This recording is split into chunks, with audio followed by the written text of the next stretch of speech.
बहुत स्वागत है आप सभी का। प्राइम न्यूज देख रहे हैं आप, मैं हूं आपके साथ सिमरन।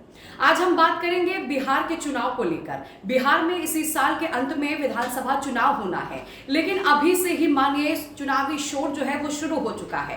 प्रधानमंत्री नरेंद्र मोदी बिहार में 24 अप्रैल को दौरे पर रहेंगे। इस दौरे के बाद तमाम कयास भी लगाए जा रहे हैं, लेकिन पीएम के दौरे की अगर बात करें तो अभी से ही तैयारियां जो है काफी भव्य की जा रही हैं। इस तैयारियों की जिम्मेदारी जो है 5 सांसदों को दी जा रही। तो जरा अंदाजा लगाइए कि प्रधानमंत्री जब इस बार बिहार पहुंचेंगे तो क्या कुछ नई तस्वीरें होंगी, तस्वीरें कितनी अलग होंगी। इसे देखने के लिए क्या कुछ खास होगा, आप हमारी ये रिपोर्ट देखिए। बिहार में विधानसभा चुनाव के आहट का असर दिखने लगा। सियासी बिसात पर शाह और मात का खेल अभी से शुरू हो गया। बिहार में इसी साल के आखिरी में विधानसभा चुनाव है। सियासी दल अभी से चुनावी चौहदी तय करने में लग गया है। 24 अप्रैल को प्रधानमंत्री नरेंद्र मोदी का दौरा है और ऐसे में पीएम के दौरे को लेकर, यात्रा को लेकर केंद्रीय मंत्री शिवराज सिंह चौहान पटना में पार्टी के नेताओं के साथ बैठक भी कर रहे हैं। मोदी जी के आगमन की तैयारी को लेकर के एनडीए गठबंधन की बैठक है और पूरे बिहार के अंदर हम कैसे लोगों को विकसित करें, कल्याण करें और उस सारे संदर्भ में पूरी तरह से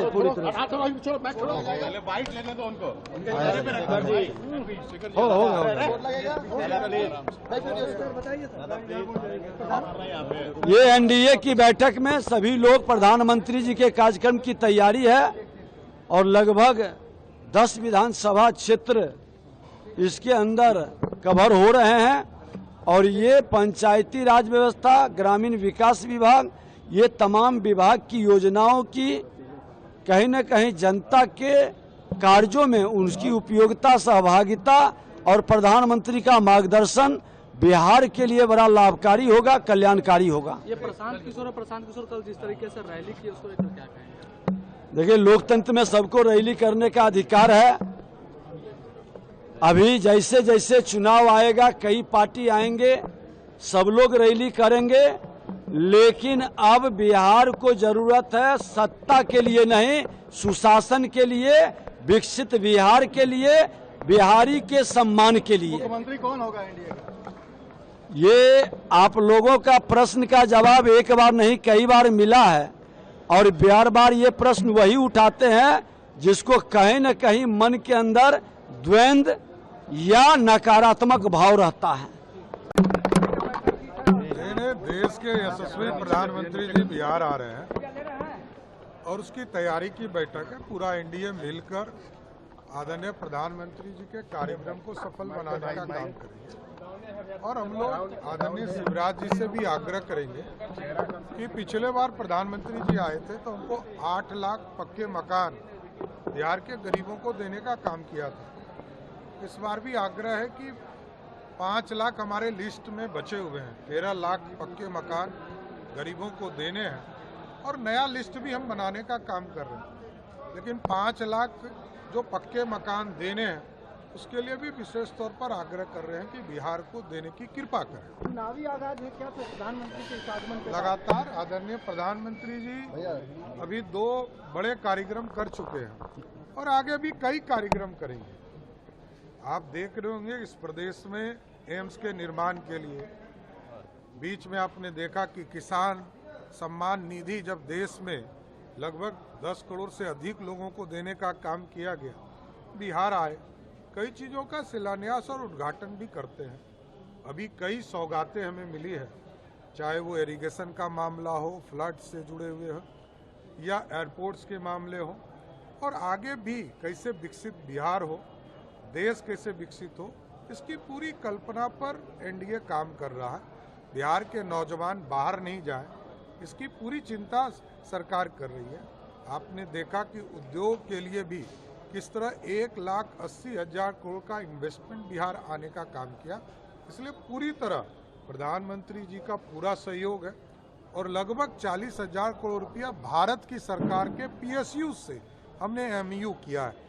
तो पूरी तरह इन्वेस्टमेंट बिहार में होगा, बिहार के लोगों को रोजगार मिलेगा और बिहार में ही रहकर अपने जीवन को, यापन को करने का काम करेंगे। ये तैयारी भी है और एकता की ताकत का प्रदर्शन भी, क्योंकि पीएम मोदी के दौरे को लेकर हुई बैठक में एनडीए के सभी दलों के नेता मौजूद रहे। प्रधानमंत्री के दौरे को लेकर 10 जिलों के सांसद भी मौजूद रहे। जेडीयू पीएम मोदी के दौरे को बिहार का सबसे बड़ा कार्यक्रम बता रही है। के लिए हम लोग आए हैं कि 24 तारीख को आदरणीय प्रधानमंत्री जी मधुबनी आ रहे हैं और हमारे मुख्यमंत्री नीतीश कुमार जी भी उस कार्यक्रम में रहेंगे। पंचायती राज विभाग का कार्यक्रम है और स्वाभाविक है प्रधानमंत्री जी आ रहे हैं तो उस पूरा क्षेत्र के लोग वहां आएंगे। उसी की तैयारी की बैठक एनडीए की बैठक हुई है और कैसे कैसे तैयारी करना है उसी पे चर्चा थी। अभी मीटिंग चल ही रही, हम लोग भी अपनी बात रखे हैं। मुझे लगता है कि बहुत बड़ा ऐतिहासिक वो इसलिए भी कि भारत सरकार का, प्रधानमंत्री जी का, मुख्यमंत्री जी का विशेष ध्यान मिथिला और उस क्षेत्र पे रहा है। इसी बार बाढ़ के लिए कितना मदद बजट में किया गया या जो अन्य काम हो रहा है, एयरपोर्ट से लेके एम्स से लेके मखाना बोर्ड से लेके बहुत सारा काम वहाँ के लिए भी, तो लोगों में उत्साह भी बहुत है उनके आने से। और हमारे मुख्यमंत्री जी का भी विशेष ध्यान हमेशा से मिथिला के ऊपर रहा है। इसीलिए हमको लगता है कि आप ये समझिए कि ये कार्यक्रम शायद बिहार का सबसे बड़ा कार्यक्रम 24 अप्रैल को होने वाला है। इतना बड़ा कार्यक्रम बिहार ने नहीं देखा। नहीं, अभी तो कार्यक्रम तोहफा तो दोनों बजट में क्या बोला गया कि ये बिहार का बजट है, तो तोहफा तो मिल ही रहा है। और अगले 5 साल तक की डबल इंजन की सरकार जो है वो हर एक 2 महीना में एक तोहफा देगा बिहार को। 24 अप्रैल को मधुबनी दरभंगा बॉर्डर के पास पीएम का कार्यक्रम होना है। कार्यक्रम को लेकर क्या अनुमान है वो भी जान लेते हैं। पीएम आएंगे बिहार, बिहार में बनेगी एनडीए सरकार। पीएम मोदी 24 अप्रैल को बिहार के मधुबनी जा रहे हैं। पीएम मोदी 24 को मधुबनी में रैली को संबोधित करेंगे। दरभंगा और मधुबनी जिले के जेडीयू कार्यकर्ता प्रधानमंत्री का स्वागत करेंगे। रैली में 2 लाख से अधिक लोगों के पहुंचने की संभावना है।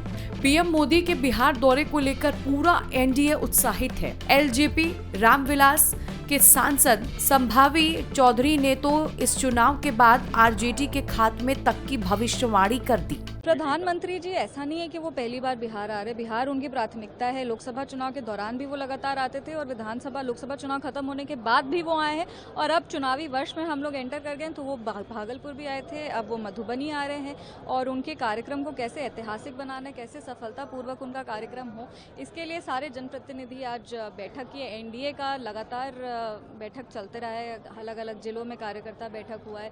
अभी फिर सेकेंड फेज का कार्यकर्ता बैठक शुरू होगा। इसके बीच में प्रधानमंत्री आ रहे हैं, तो जनप्रतिनिधि की भी क्या अपेक्षाएं हैं इस कार्यक्रम से, क्या योजनाओं का शिलान्यास करना है, ये सारी चीज़ों पे चर्चा हुई। और कैसे इसको और मजबूती से इसको हम लोग एक शक्ति प्रदर्शन जैसा दिखाएं, इस पे चर्चा हुई। तेजस्वी ने कहा है कमल के 20 साल ने बिहार को बर्बाद किया है, क्या कहेंगे?